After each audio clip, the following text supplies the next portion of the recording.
même si Julien Clerc est toujours vivant et créateur, à 77 ans, en 2025, imaginez la fin tragique de son parcours. Celui d'un artiste qui a consacré sa vie à la musique est impossible sans imaginer le moment de sa disparition, laissant un vide immense dans le cœur de millions de fans et de sa famille bien-aimée. Imaginez un triste après-midi d'automne à Paris, les feuilles jaunes tombant doucement sur les rues familières du 19e arrondissement où il est né, et la nouvelle se répandant comme un vent froid. Julien Clerc, qui chantait l'amour, les rêves de jeunesse et la douleur de la séparation, s'est éteint. À jamais, à l'âge de 80 ans, peut-être après une dernière représentation à l'Accor Arena, où il comptait fêter son anniversaire avec la tournée des Zéniths. Sa mort n'est pas un accident soudain, mais un départ paisible, aussi discret que la mélodie au piano qu'il jouait depuis son enfance. Mais c'est cette paix qui rend la douleur d'autant plus poignante. Sa famille, qu'il avait vu grandir, de jeune Paul-Alain pianiste, sous la houlette de sa belle-mère Ghislaine Théry, à père de 5 enfants. Vanille, Léonard, Jeanne Herry, Barnabé et Angèle allaient assister à des funérailles qui seraient non seulement un adieu, mais la fin d'une époque entière de la musique française. Imaginez les obsèques à l'église Saint-Sulpice de Paris, où il avait interprété des reprises d'Édith Piaf et de Georges Brassens, ses professeurs d'enfance. L'atmosphère était pesante, des fleurs blanches symbolisant la pureté de sa voix, et des milliers de fans faisaient la queue dès le petit matin, dont beaucoup avaient grandi avec la cavalerie, résonnant dans les années rebelles de 1968. Sa famille était assise au premier rang, le visage marqué par une douleur inexprimée. Vanille, sa fille aînée issue de son mariage avec Virginie Coupéry, une jeune chanteuse talentueuse, pleurera en silence en se remémorant les séances d'enregistrement où son père lui a appris le vibrato si caractéristique. Léonard, son fils cadet, né en 2008 de son épouse actuelle, Hélène Grémillon, une écrivaine talentueuse, tiendra la main de sa mère, les yeux rougis par la douleur de la perte du père qui lui racontait Hair, la comédie musicale qui a changé sa vie en 1970.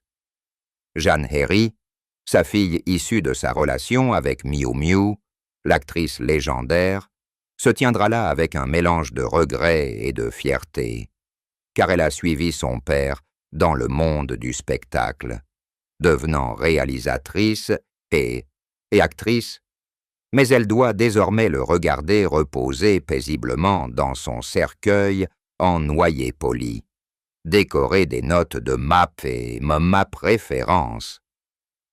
Barnabé Leclerc, le fils né en 1988, un garçon plus réservé que ses frères et sœurs, penchera la tête aux côtés d'Angèle Herry Leclerc, la fille adoptive issue d'une relation compliquée avec Patrick Dewayer, l'ex-mari de Miu Miu. Angèle, qui a changé son nom de famille en Herry Leclerc en 1992 à l'âge adulte, murmurera merci à son père de lui avoir donné une vraie famille, même tardivement.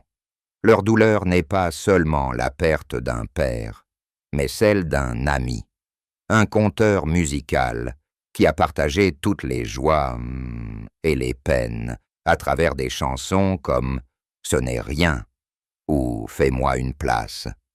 Les demi-frères, Gérard Leclerc, décédé dans un tragique accident d'avion en 2023, absent mais toujours présent en esprit, et les sœurs Sylvie, Christine et Marianne se rassembleront, s'enlaceront et pleureront, se souvenant des réunions de famille à Bourg-la-Reine, où Julien jouait du piano pour toute la famille.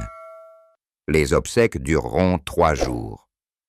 Le premier jour sera consacré à une cérémonie publique à l'Olympia, théâtre mythique où il a fait ses débuts en 1969, en première partie de Gilbert Bécaud, et où il a reçu une ovation debout, alors qu'il n'avait débuté qu'1 an. Des stars françaises seront réunies. Carla Bruni, auteur de 6 chansons pour son 18e album en 2000, Benjamin Biolay, producteur de son album Une vie 2025, et même Michel Berger, s'il était encore en vie, ami proche de France Gall. Ils chanteront Hélène en hommage, la voix tremblante d'émotion. Le deuxième jour sera consacré à une cérémonie privée en famille au cimetière du Père-Lachaise, où il repose aux côtés de légendes comme Piaf et Brassens, ceux qui ont nourri son talent enfant. Sa mère, Évelyne Merlot, est décédée en 2007, mais son esprit murmure encore des berceuses depuis la Guadeloupe, où ses racines antillaises lui ont insufflé les rythmes des Caraïbes dans sa musique. Son père, Paul Leclerc, décédé en 2003, restera gravé dans nos mémoires à travers l'UNESCO, où il travaillait, et comment leur divorce en 1953 a laissé Julien entouré de 2 univers musicaux, le classique de son père et la chanson de sa mère. Le deuil est ressenti non seulement au sein de la famille, mais dans le monde entier. Des millions de fans, de l'Afrique où il a donné de longues tournées aux Amériques, où ses tubes ont été traduits en anglais et en espagnol, organisent des commémorations spontanées. Au Tchad, où il a été ambassadeur de bonne volonté du HCR en 2004, observant les camps de réfugiés du Darfour à travers le prisme de l'envoyé spécial, les gens chantaient « Si on chantait » en guise de prière pour la paix, une chanson qu'il a composée pour célébrer les joies simples au milieu de la souffrance. Son héritage, c'est plus de 28 albums, des centaines de chansons et une œuvre musicale de l'UNESCO. L'Institut Charles Cros lui a décerné un prix pour son premier album en 1968, et il a vendu des millions de disques d'or et de platine. Mais la plus grande tristesse fut le silence soudain de cette voix, celle qui avait résonné dans « Femme, je vous aime », un poème d'amour aux femmes. Les funérailles se sont conclues par un concert mondial, diffusé sur France Inter, où ses enfants ont chanté à leur place. Vanille avec Mélissa, Jeanne avec Jaloux, Léonard et avec une nouvelle version acoustique. Ce furent des funérailles déchirantes, non pas parce que c'était la fin, mais parce qu'elles nous ont rappelé que même les étoiles comme Julien tombent. Mais grâce à son héritage, il survit, et sa douleur se transformera en notes immortelles, résonnant dans le cœur de millions de personnes. La plus grande tristesse de la vie de Julien Clerc, au-delà des sommets de la scène et des succès immortels, fut la mort subite de son demi-frère, Gérard Leclerc, le 31 août 2023. Une perte non seulement de sang, mais aussi d'une partie de l'âme familiale, une blessure qui ne s'est pas refermée même à 77 ans, en 2025. Gérard, né en 1954 du second mariage de son père avec Ghislaine Théry, était un célèbre journaliste de France 2, un frère que Julien appelait toujours « petit frère », malgré ses 7 ans de moins. La mort de Gérard dans un accident d'avion à Saint-Barthélemy, une île des Caraïbes, rappelant les racines antillaises de sa mère, a brisé le cœur de Julien, le transformant d'artiste perpétuellement optimiste en un homme confronté à un abîme de solitude. Imaginez le moment où Julien apprit la nouvelle. Il se préparait pour une tournée, répétant peut-être « This Melody », la chanson de 1975 devenue une chanson d'amour avec France Gall, lorsque le téléphone sonna et la voix tremblante d'un proche annonça « Gérard est parti ». Ce n'était pas la tristesse passagère d'une rupture amoureuse, mais une douleur éternelle, un vide impossible à combler, car Gérard n'était pas seulement un frère, mais aussi un lien avec leur enfance à Bourg-la-Reine, où ils écoutaient le piano de Ghislaine et discutaient de politique. Gérard dans le journalisme, Julien dans la musique. Cette tristesse explosa sur scène. 2 jours seulement après l'accident, le 2 septembre 2023, Julien monta tout de même se produire à La Baule. Une décision qu'il avoua plus tard être « pour survivre », car chanter « c'est comme ça que je respire ». Au milieu du spectacle, il s'interrompit, la voix étranglée. Ce soir-là, je chantais pour mon petit frère Gérard, qu'il fallait arrêter dans un tragique accident. C'est ma confiance, ma complice dans les larmes et les blessures. Le public se tut, puis éclata en applaudissements et en larmes lorsqu'il entonna « Saint-Nazaire », une chanson qu'il composa plus tard pour l'album « Une vie », dont les paroles semblaient murmurer à Gérard. Dans le vent de l'océan, ton rire résonne encore. Cette douleur ne s'estompa pas. Elle imprégna chaque recoin de sa vie. Dans une interview au Parisien, en 2025, Julien confiait « Perdre Gérard, c'est parce qu'il faisait partie de mon enfant. C'était pour les joies, parce que je les connaissais, et pour les enfants, c'était pour la rupture avec la France. Mais c'était tellement violent, absurde. C'était un refrain qui s'arrête au milieu. Sa famille était elle aussi plongée dans cette obscurité.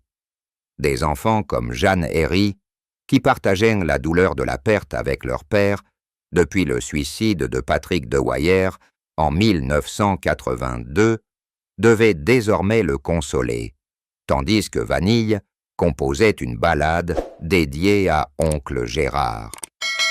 Mais la plus grande tristesse n'est pas seulement la perte personnelle, c'est la douleur multipliée par les pertes précédentes, formant une chaîne de tragédies.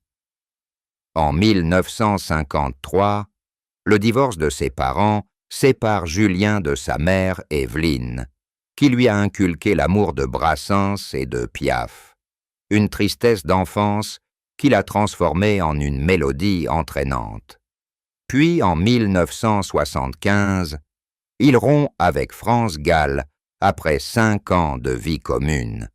La femme qu'il aimait tant qu'il écrit l'album sombre « Souffrir pour toi n'est pas souffrir », dont des chansons comme « J'ai eu 30 ans » reflètent la solitude d'avoir 28 ans.